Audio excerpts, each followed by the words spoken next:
శ్రీరామకృష్ణ గారి పుణ్యమాని పట్టుకున్నాం. లేకపోతే మేము ఇంకా అందరినీ అడుగుతూ ఇలా బతకూడదని చచ్చిపోదాం అనుకుని ఆ హోమ్ నుంచి బయటకు వచ్చేసాం. ఆత్మభావం ఎక్కువ ఉంది మీకు, కష్టపడి ఆర్టిస్ట్గా బతికాం. మరి ఇన్నాళ్ళు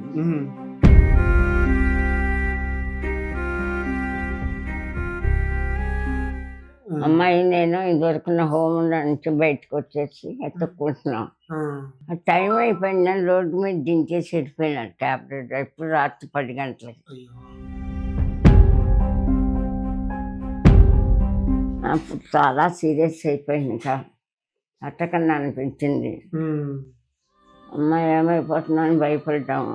హాస్పిటల్కి వెళ్తే అడ్మిట్ అవ్వండి అమ్మా, 25,000 కట్టాలి అని చెప్పి అన్నారు. అడ్మిట్ అవ్వకపోతే ప్రాణానికి ప్రమాదం. అడ్మిట్ అవ్వాలంటే డబ్బులు ఉండాలి కదా.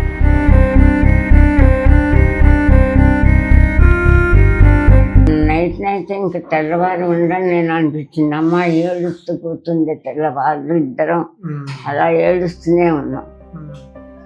ఈ దెబ్బ లాంటిది ఎప్పుడు ఏమైనా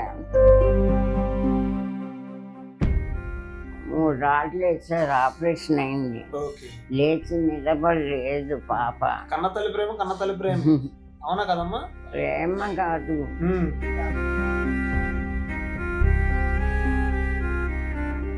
బిజీగా ఉండి అమ్మాయి లైఫ్ సెటిల్ చేయలేకపోయాను కాబట్టి నాకు ఇప్పుడు బాగా బాధేస్తుంది కదా అమ్మాయిని అలా వదిలేయకుండా. ఒక ఆర్టిస్ట్ ఇంత దీనస్థితిలో ఉండి అందరినీ అడిగి సాయం పొంది బతకటం.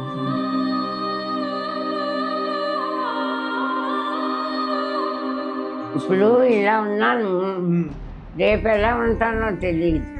రాత్రి మొన్న నైట్ ఇంక తెల్లవారు ఉండని నేను అనిపించింది. అమ్మ ఏడుస్తూ కూర్చుంది. తెల్లవారు ఇద్దరం అలా ఏడుస్తూనే ఉన్నాం.